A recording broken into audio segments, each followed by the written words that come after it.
these things out. And just like you would in business, start developing a timetable for when you want to do things, put together your SMART goals for achieving things, and work together on that. Celebrate when you're accomplishing different things. I mean, one of the things that we've talked about a little bit is planning for vacations and so on and so forth. And it's always so cool to be looking forward to your next one, even if it's a year away. But to have it planned really gives you something to look forward to. And that's a big part of life rather than just going through the motions day to day, hoping you'll have enough next month to start talking about it. So family planning is a huge part. And the more you get involved with your whole family and your children, it's going to get them into better habits as they move ahead, both for finances and for family life also. I mean, it's a great part of parenting to do that. Absolutely. And, we've been using as an example saving for a vacation. But let's face it, most families save up for other things as well. You're driving an older car. It's starting to cost a lot in repairs. You're going to have to replace that at some point. It's better to plan for that and start saving up for that, because the bigger down payment you can put on a car, the less the cost is overall, because you're chopping those interest payments. So you can still be buying the same car, but with a little planning, you're paying less for it. And let's face it, who doesn't want to pay less for the things we need? We all know that money could be doing something, more enjoyable, better. You could be investing it so it makes more money. But unless you actually track your costs the same way you would as a business owner, none of that's going to happen, because you're just paying what needs to be paid and you're not planning for it. Yeah, I mean, going back to the book we discussed a couple months ago, Rich Dad, Poor Dad, just coming up with that template where you pay yourself first and you leverage your business where it's going to be paying you off as a business rather than going paycheck to paycheck. That's all part of this personal strategic planning thing in your family planning. And if you can explain this to your children when they're old enough to start understanding this stuff, children are really, really fascinating creatures, and they come up with some great ideas that we think that we might have had as adults. But I know you go through this too. They dumbfound you with the different things that they come up with, and they do come up with things that we wouldn't even be thinking about. So getting them engaged and congratulating them on coming up with these ideas and so on and so forth, again, is so great for family relations as you're parenting them into high school, college, and so on and so forth. It keeps relationships better, and it would probably keep the fights down to a minimum, because you are appreciating them periodically for what they're doing that way instead of just correcting them. Absolutely. The family that plays together stays together. The more you can do as a family, the better your relationships will be. Yeah, we've talked a lot about personal development exercises too for business, as far as working on yourself. And if you can start doing those exercises with your children, also getting them into personal development, maybe reading the same book together to talk about different things, or working on a project together, that goes such a long way too in keeping you stimulated, but also just keeping the family relationships really, really good. So personal development, it works obviously in business when you're working on your skills that way, but your personal skills that we talk about in business books, such as the 7 Habits of Highly Effective People and How to Win Friends and Influence People, they all pertain equally or even more to your personal life. And if you can teach your children those principles, it goes a long way. Right. And in fact, you mentioned the 7 Habits of Highly Effective People. There's an entire series of those books, the 7 Habits of Highly Effective Teens, the 7 Habits of Highly Effective Groups. It applies to everybody. So whether you have a teenager, a grown child, even if they're below teenage, if they're preteen, get them involved in this. Now, something else that very common in the business world, but very few people use in their day-to-day life, is project management software. Project management software in businesses are for large projects to help you keep track of all of the moving parts. Well, guess what? We have projects like that in the house too. Cleaning out the garage. Maybe you're fixing the plumbing in a bathroom. Project management software allows you to keep track of all of the parts that you need. So certainly when you're doing something like home improvement, like, oh, I'll need these supplies, I'll need these tools. It gets you organized. And then again, let's face it, with really big projects, most of us only have time to do it on a weekend. Well, guess what? Saturday rolls around. Do you remember exactly where you left off the previous week? Take a look at the software, take a look at your project management plan, and it tells you, okay, this is where I was, this is what I need to do this week. And you can actually break it down into a week by week plan so that each week you make a little progress. The garage gets cleaned out, home improvement projects get done. And it's something else you can also do as a family, because if you've got kids, get them involved in the home improvement projects, even if it's just handing you tools. I found younger kids love this because they get that feeling that they're involved. They feel grown up.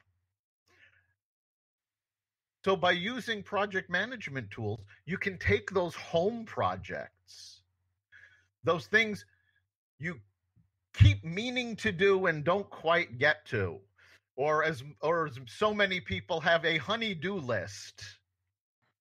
You can use this software to help plan it out and get all those tasks done. Yeah, another takeaway from the business world that works so well in personal life, in fact, you're using it all the time, is the power of relationships. Now, we talk about networking for resources and so on in business as far as vendors and customers and so on and so forth. And you just talked about those projects that have to be done. And I don't think there's anybody out there who's a super handyman that could get every single home improvement project done themselves. But they know people out there who they buy stuff from who do that. But they also probably have a neighbor that's very handy that does stuff. And the bottom line is, the more that you ask people about the things that they do well and ask them for advice, they're going to want to help you out a whole lot.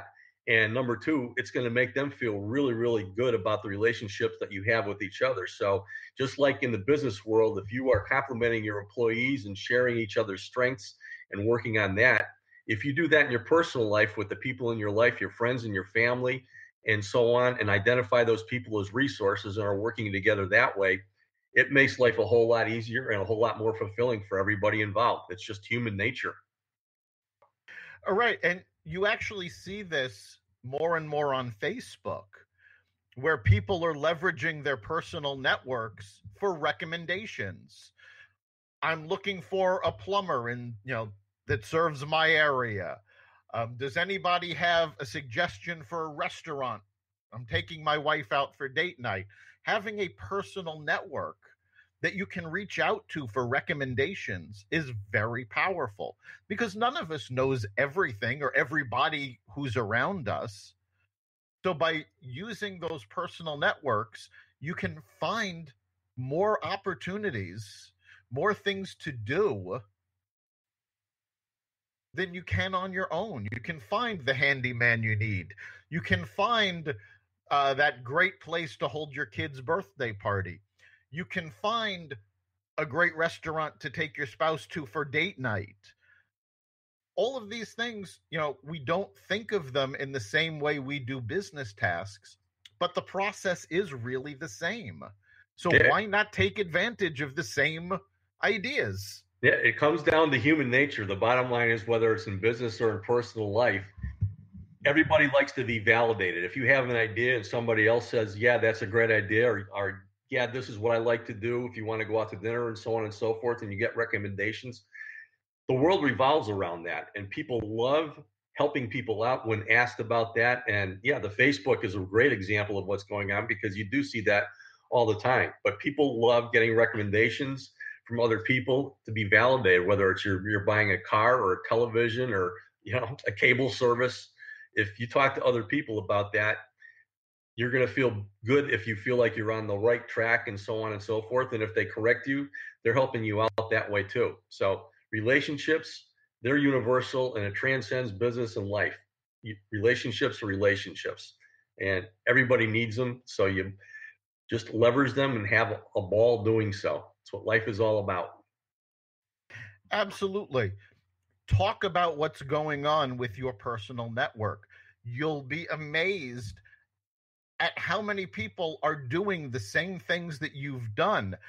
We mentioned cutting the cord earlier, switching from cable or satellite to a Roku box. I see this happening all the time, and people will say, "Oh yeah, I'm looking into Apple TV, Roku box," and I'll be able to say, "Oh yes, we switched a couple of years ago. It's been fantastic," and that helps them, make the decision. Yes, I'm going to go through with this because now I know other people who have done it, and they've been having a great experience. So by sharing those experiences, it validates decisions you're making and gets you more information to make better decisions. Yeah, and when you're dealing with something like, television and so on and so forth, where, we had the bunny ears and now we have to figure out what the heck streaming is versus this and that, whatever.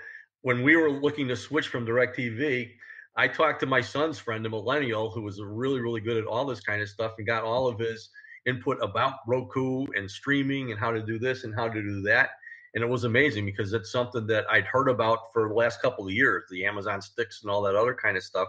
And until I talked to him, I really didn't understand how it works. I mean, a lot of people do, but some people just aren't as technically savvy like me to handle these things. And I love doing this stuff right now. And one of the cool things I found out about YouTube TV, those of you who like the DVR stuff on DirecTV and Comcast and whatever, YouTube is YouTube. And what YouTube is just a whole file of everything that's out there video-wise. And so with YouTube TV, you can type in something like New England Patriots, Boston Red Sox, New York Yankees, or stocks and bonds, this and that, and whatever. And once you have that in there as a topic, YouTube will automatically take that for you, and it's available for you for the whole next year, and then it will automatically delete, and you don't have to delete anything or worry about it. It is so convenient. It's amazing because that's the way that YouTube is set up. So there's all kinds of different things out there that you don't even realize until you try it. And there's a lot of people out there that you can think of that understand things a whole lot better than you do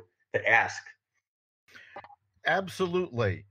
Let people know and build those personal networks. And it's not difficult to build personal networks because we're around people all the time. Talk to the people you work with. Get to know them. When you're going to your kid's Little League game or dance recital, don't just stand there staring at what your kid is doing. Talk to the parents around you. You automatically have at least one thing in common because your kids are all involved in that activity. So use these opportunities to build your networks, build friendships, build relationships. So we're coming up on the end of our time.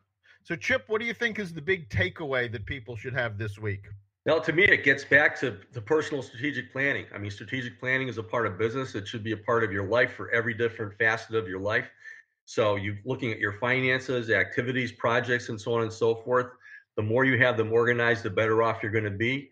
And it's so, so important to leverage all the relationships that you have in your life, starting out with your own family and then going right through to friends and relatives and that kind of thing too. So it's putting together a personal strategic plan and letting the whole lovely world around you help you out in achieving it. Yeah, I think for me, the big takeaway is there are all of these tools to make your life easier. Take advantage of them. They may be labeled as business tools, but they can easily apply to our day-to-day lives. And so many of these things are free on your smartphone or free on your tablet.